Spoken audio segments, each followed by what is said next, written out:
Why, we may ask, would we choose Carmelite?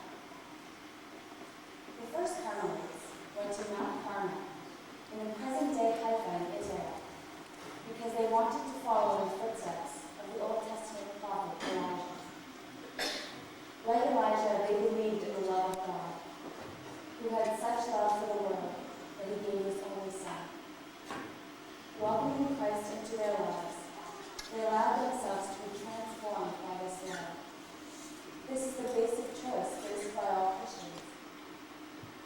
The path to Jesus Christ, the Son of the living God, is through the desert and through the sea. In the 16th century, Therese of Lisieux and John of Cross centered Carmelite life around contemplative prayer, along with work in the solitude of a strict cloister. They became little deserts praying for the salvation of the world. The ideal of Carmelite is to live great purity and to enter into God with all of one's strength. Our Carmelite convent in Lisieux was founded in 1838. And when Therese joined April 9th of 1888, there were 26 sisters, with the average age of about 47. We pray for 6.5 hours a day, 2 hours of which are spent in contemplative prayer. And we work to earn a modest living, but we have 2 hours of communal recreation every day. Fasting, as intercessory penance for souls, is very severe. We rise at 5:45 every morning, even in winter, and are in bed by 11 p.m. Much as Therese wanted to be a missionary or die a martyr for the church, she eventually learned to play the meager hand that life had dealt her, never leaving our humble convent. Yet the church declared her patron of missionaries and the doctor of the church. Therese died September 30th, 1898.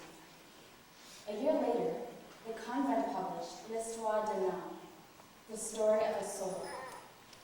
This was the story of Therese's life, which she had written under orders from me as her prioress. It became a runaway bestseller. Bishops in Portugal granted indulgences to the readers of this book, and French soldiers carried her picture with them into the trenches of World War I. Her immense popularity caused her to be canonized almost immediately, only 27 years after her death. Little Therese expressed it best when she said that we are in Christ, God's children. And we ought to love our Father in heaven with a childlike love, full of confidence and abandonment. Therese knew instinctively that the deepest part of self is reserved for God.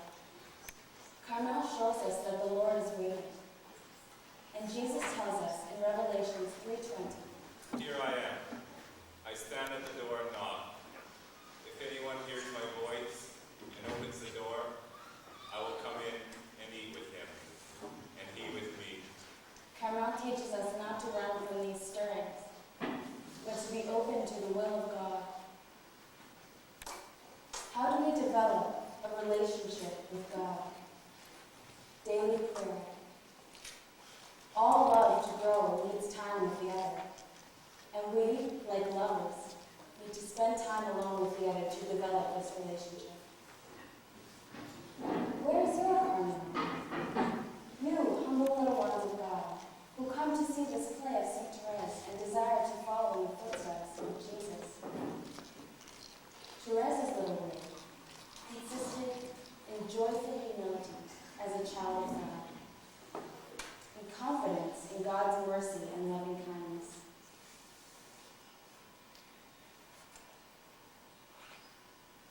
and persistence in daily prayer, and practice of the little way of love in everything.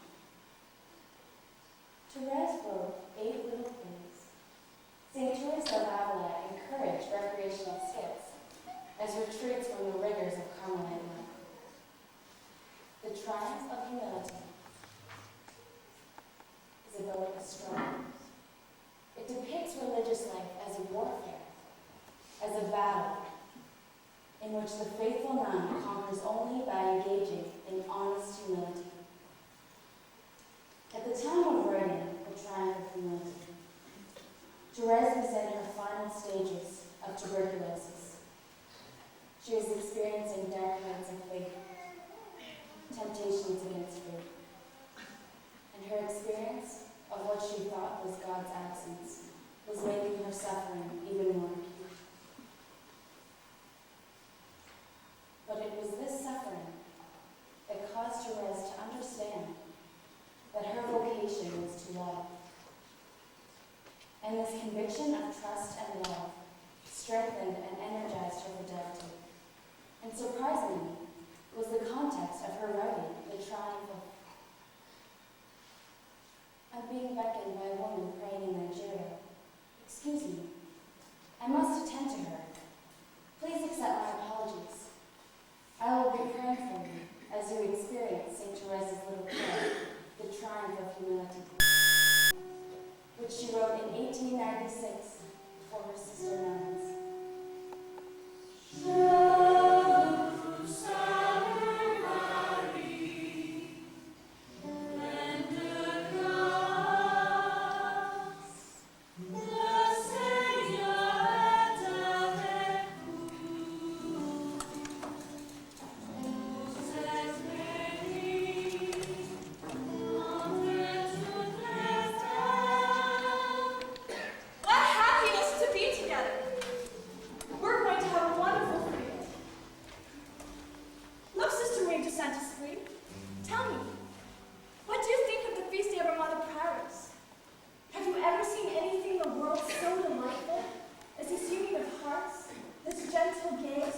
No, Sister Therese, I have never seen anything so pleasing.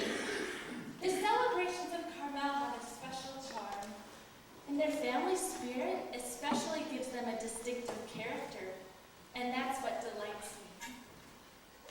Oh, how happy I am here. I feel very close to heaven, and I have only one desire, to be intimately united with Jesus by becoming his betrothed. Oh, how fortunate we are, after all, to have been chosen by the good God. As for you, sisters, I understand it. You are so good. But I, a poor little shepherdess, how could he have lowered himself to take me as his spouse? He knew very well that I had neither learning nor virtue. Our Lord didn't lower himself any more for you than he did for us. On the contrary, in his eyes, the humblest state is the highest. But like you, I am moved when I contemplate his love. I love to meditate on those words that our Holy Mother, Genevieve, heard during one of her ecstasies. To be the spouse of a God. What a privilege. What a title. Indeed, it is Jesus himself who becomes the spouse of our souls, and not an archangel, glorious prince of his court.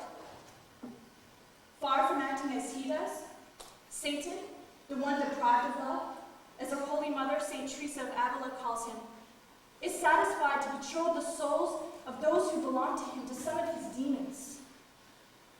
This thought touched me deeply when I read the extraordinary conversion story of Diana Bond. What a beautiful! Now that she's become the new Joan of Arc. My greatest desire would be to see her united to Jesus and our little Carmel when her mission is completed. She would also have many ecstasies and revelations, for the good God who graces those he loves. That's all right. Some are just lucky. Sister Renata, do you then envy extraordinary graces and consolations? I thought you were more perfect than that. My prayer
let us hear his frightful voice.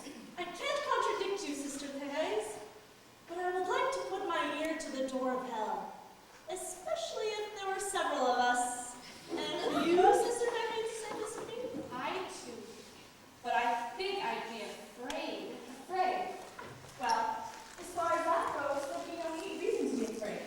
Since our Holy Mother assures us, the demons are no more to be feared than flies. What joy! I see you are beginning to think as I do. Even if I thought as you do, that wouldn't let us hear the devil's conversation. What a strange free day we're having. Fortunately, no one is listening. You take the thing laughingly. And yet if our dream were to come true, what would you say? I would say that the good God is pleased to grant the desires of simple and innocent souls. And I would avail myself of the circumstance to strengthen my faith. I do not feel I have the courage to do as St. Louis did when he refused to go see our Lord revealed in the host. But I would not want to make a request that seems to me indiscreet. The good God is more obliging than you. Perhaps he is going to tell St. Michael to open the door a crack, and we are going to hear something. Listen! I hear something! Our wish is granted.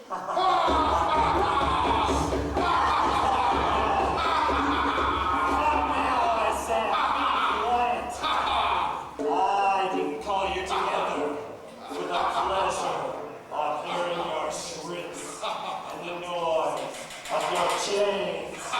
I have some serious things to say to you. Speak, Lucifer, but hurry. I don't like it here. I'd rather spend my hell on earth.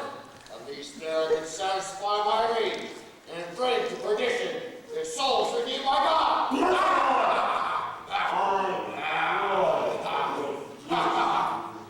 You're not fulfilling your duties properly. Why do you let Michael snatch from us several of our most faithful initiates? Why busy yourself with satisfying your own personal interests instead of attending to the establishment of my realm on all points of the globe? Not serve him. I will not serve. You're the one that taught me that motto. And you think that I will obey you after having refused to humble myself before God? No. Never. Never.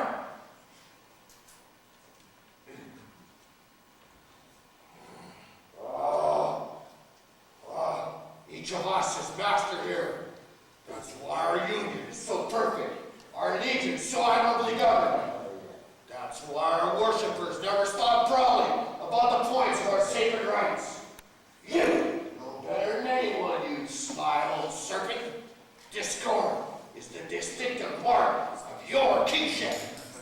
The only rallying point we have is the implacable hatred we have sworn towards mortals. True, that doesn't prevent us from calling them our dearest friends while hating them to death. Is it my fault? Because some of them are cleverer than others, escape from our nets? After all, we do have quite a few left.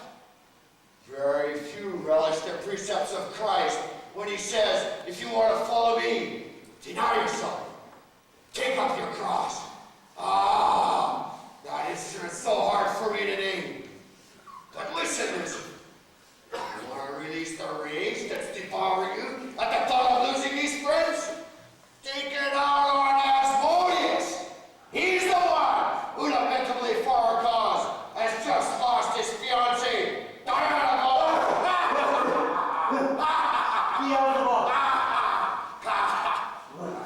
What pain you caused me when you say the name of that? Did she have to escape me? Me, you preserver. Christian superstition. Do I have to? My right this way. Wait! I will be revenged. If I discover her retreat, she will see some.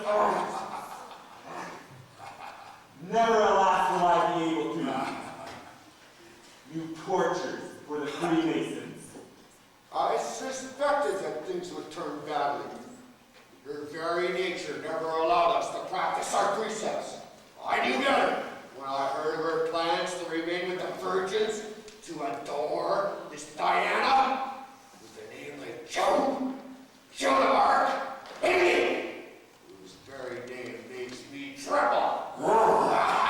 You insult me when you make fun of us mortals. Did you not know that his fiancée was for a long time my beloved daughter? The virgins are not all our enemies. There are many who serve me without even knowing it. So I advise you to invade the religious communities. There, in particular, is where you must prepare your plan of attack. I am not unaware of the wrong perfect follower of God tells me. She drags along after her many souls who would rise. Make every effort then to distract them by news of the world. Especially suggest to them that they be concerned with themselves.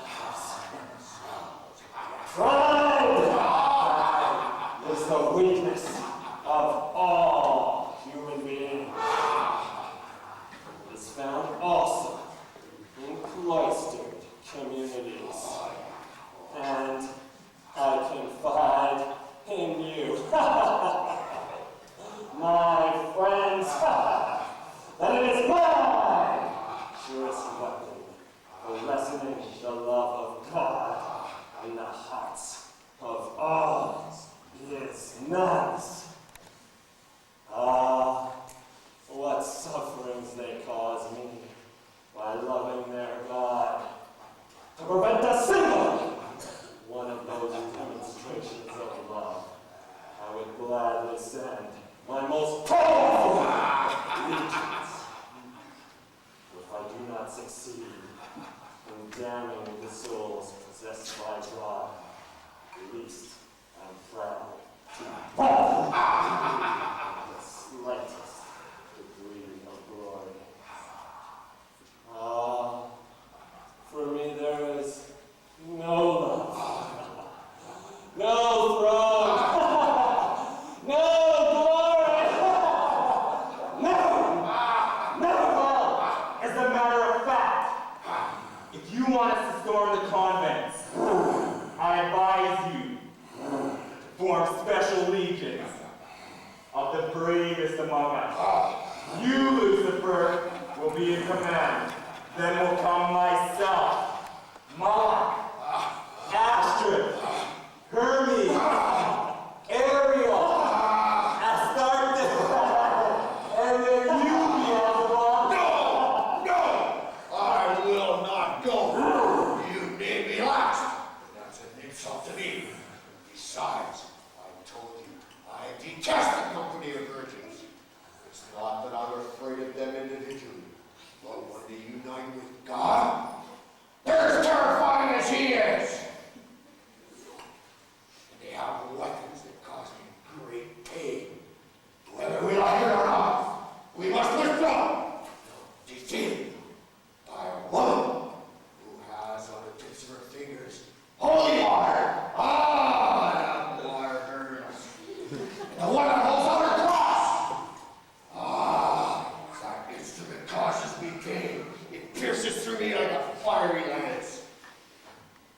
Whether we like it or not, we must withdraw. Yes. Oh, instead of abolishing the reign of God, you will just increase it by making martyrs, whom our enemies will place in triumph on our altars. Go then on your expedition against the virgins. As for me, I will not suffer the shame of defeat. I am staying with my good friends, the Freemasons.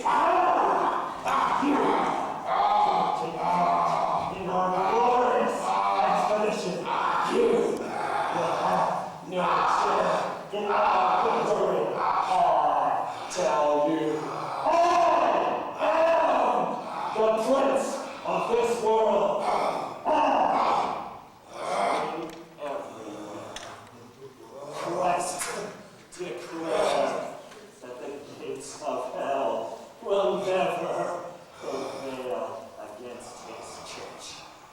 And already my power holds Peter's successor prisoner. But that's not enough. I need a complete victory. And I will obtain that victory only by destroying the convents. Forward! Courage, my friends! To war! To war! To war! With which ones shall we start our expedition? Mary! Mary! The mother of God is my deadliest enemy. Let us take revenge on her by attacking her favorite order, Carmelite, which the angels call the most perfect in the church. Bravo! Forward! Forward! Let us destroy the church of God! Woe to us! Woe to us! What are you doing here? Michael, stay with your angels. Hell is not your domain. It's mine.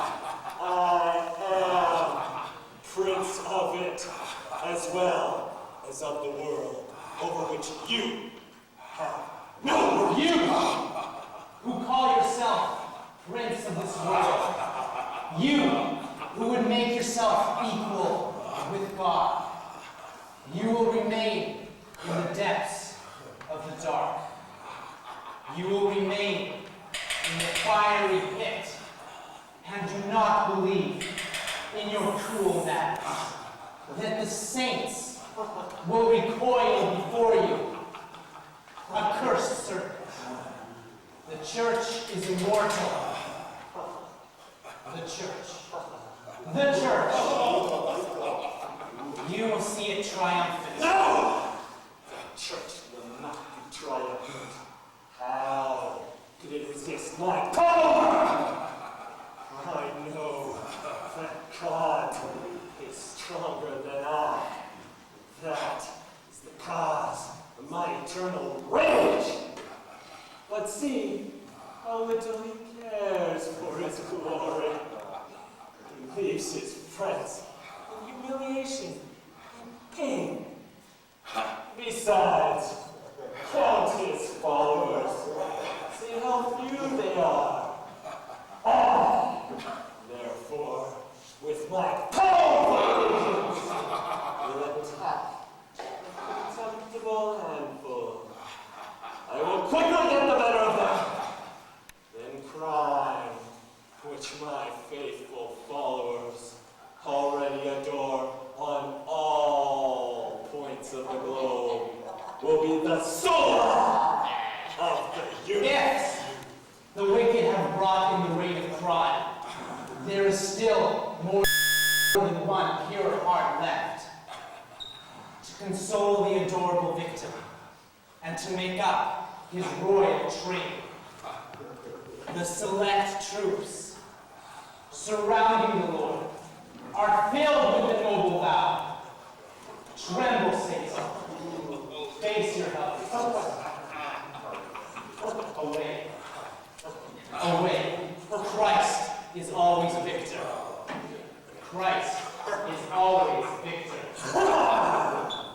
I don't care a fig for your virginal army. Do you know I have claims on them too? I am the Prince of Pride. Well, if your virgins are chaste and poor, what more have they than I? I am chaste too. While I lavish riches upon man, for myself, I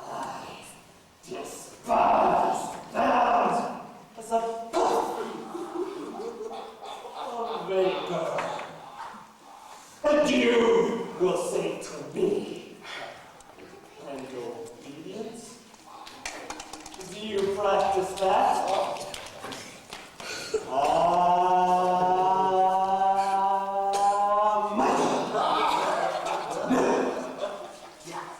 I don't obey willingly, but submit to the orders of God. Against my will. The virgins too. And obey. While deep down, keeping their own will intact. They can obey and desire to command. Come on, yeah. So, what do they do? More than I?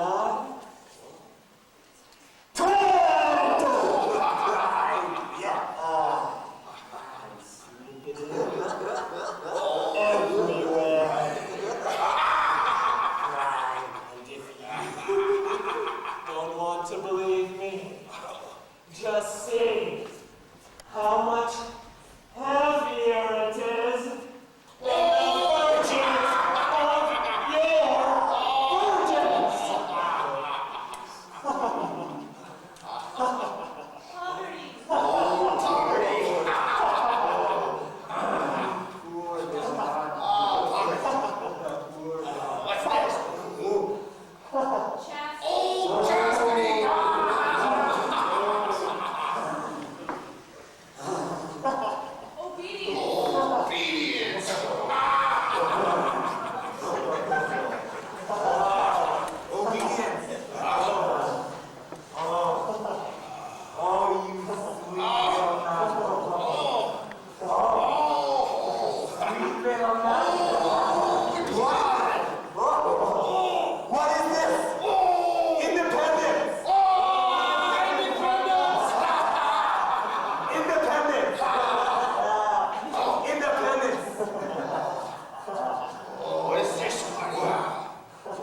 Our shield. And with that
Jean yet, and I'm a student here at St. Therese College. And I'm also a recovering addict. I've been an addict for as long as I can remember. At an early age, I was addicted to things that gave me comfort, like food, television, and even sucking my thumb until I was in grade 3. It's fun now, but it wasn't fun then. Gradually, these addictions increased to smoking cigarettes by the age of 9 years old and smoking marijuana at the age of 12. By the age of 17 years old, I was injecting heroin on a regular basis. My closest friends were either getting shot or going to jail. Times were pretty tough. My parents were at their wits' end and urged me to go visit our local bishop, which I did. By God's grace, I was able to finish my high school, but shortly after, I got into the motorcycle scene and found myself right back into the life of drugs. Within 2 years, I was sure that if I continued, I was going to die. And at this time, I found my future wife and decided to get married. Because she was pregnant, and it seemed like this was the only way out of my lifestyle. It worked for about 10 years, but unknown to me, my addiction became my work, and I was very good at it. My first serious job was controller at a car dealership. From there, I became vice president of an international marketing company. It was during a business trip to Toronto that I found crack cocaine. I immediately fell in love. After my marketing career, I started selling real estate. By this time, I was using weekly. I really didn't think it was affecting me because I always maintained top sales in my office. This lasted for 10 years, and then one day, I found myself in detox after spending close to $100,000 feeding the insatiable desire for my drug. I was hooked so badly that I couldn't go one day without getting high. I was selling real estate while high. I even sold a convent while I was high. My marriage came to an end. My career, everything was gone. This was in 2001. But I still wasn't beat. I kept recalling my days when recovering from heroin addiction and told myself that I could handle it. For some reason, God saw to it that it would be a good idea for me to go to purgatory, Prince Albert, Saskatchewan. Sorry, Prince Albert.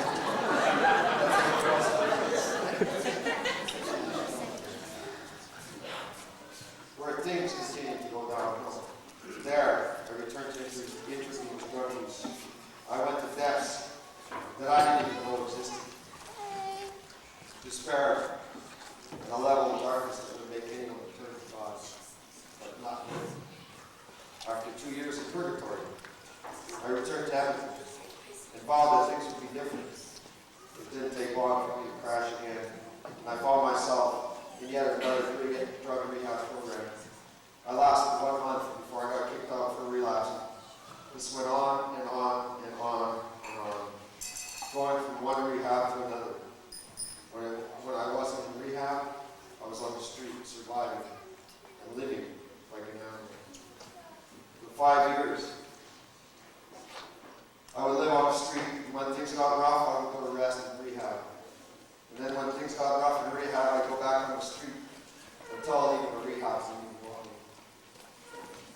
My parents and my youngest son, Jeremy, never gave up hope and would always attempt to contact me. One day, my father asked me why I didn't just give up the drugs, and go back to living good life. At that time, I explained to him that my drug was like a dog that guarded my backyard. When anything like fear or depression or anger or anything came over the fence, my dog was there to protect me. And he looked at me.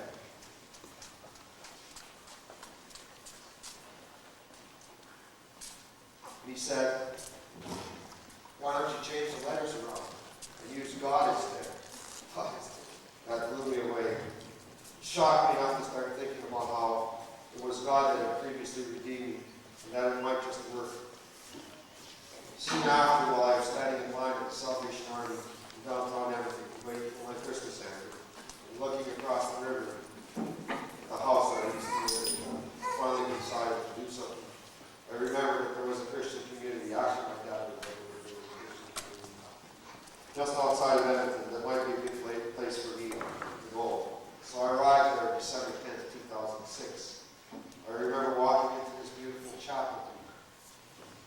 And at the front, just above the altar, was the Blessed Sacrament.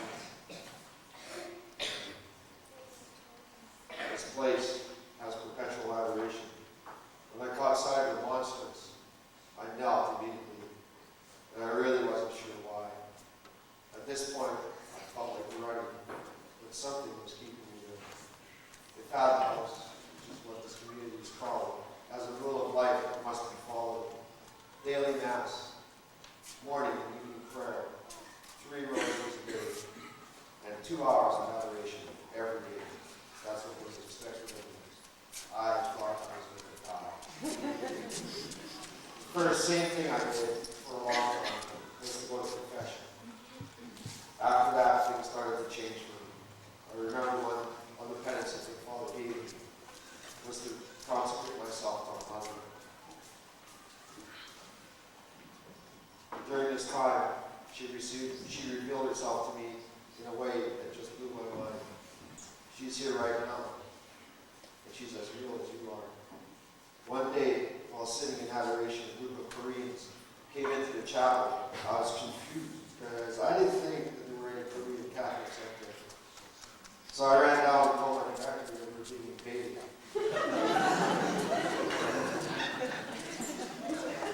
She told me that it was okay, that we were there for a healing mass, and that they had a healing ministry. I had no idea what that was. So she told me that it would be a good idea for me to go. So I went, and I remember sitting in a little room, and they asked me what I would desire, and I said that I had an addiction. I had this addiction that I just couldn't shake, and I tried, and I've been trying, and I just couldn't do it. My stomach would turn every time I would take my drug. And so he prayed over me, and I could feel, actually before that, I was staring at the cross, and he asked me what I wanted. I said, I've got addictions, and he repeated addictions, and to me it was so funny the way he said it. I started laughing, I'm looking at the cross, and I'm laughing, and all of a sudden something hurt out of my mouth. I haven't had a craving ever since. Praise the Lord.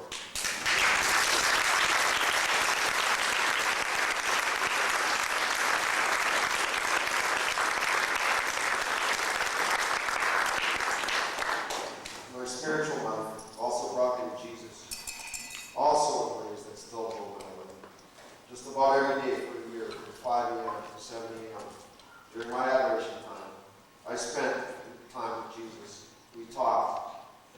He healed, and I cried, and I cried, and I cried, and I cried. For months, I cried. He taught me, and I listened.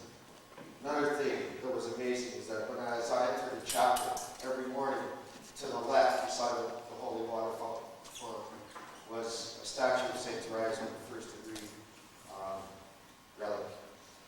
And I always spoke to her because, well, first of all, she's French, and I'm French, and so we spoke in French when I got in the morning.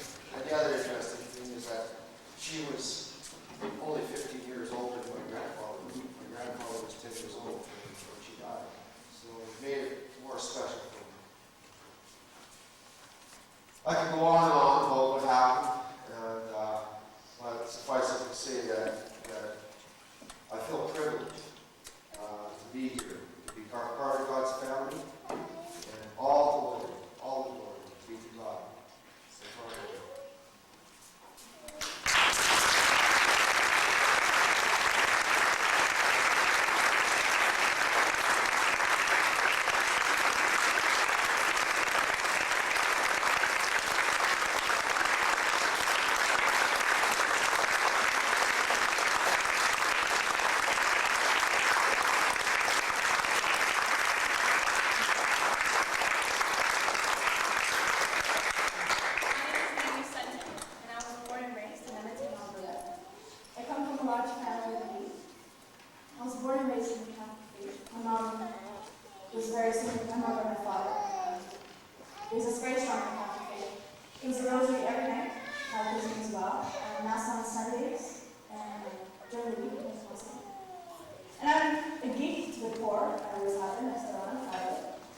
And as I grew up,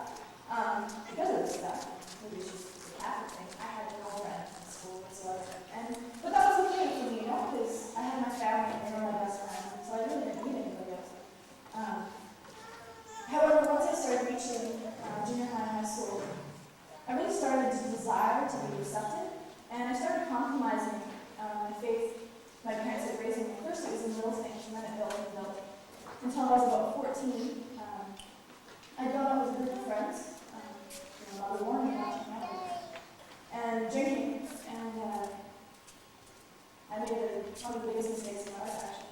I ended up sleeping with this man who was much older than I was, and who I'd never met before.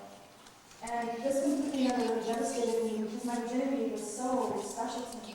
Like I said, my mom raised me very strongly in the Catholic faith. So this is something I valued very much, and I was looking forward to giving that as a gift to my husband one day.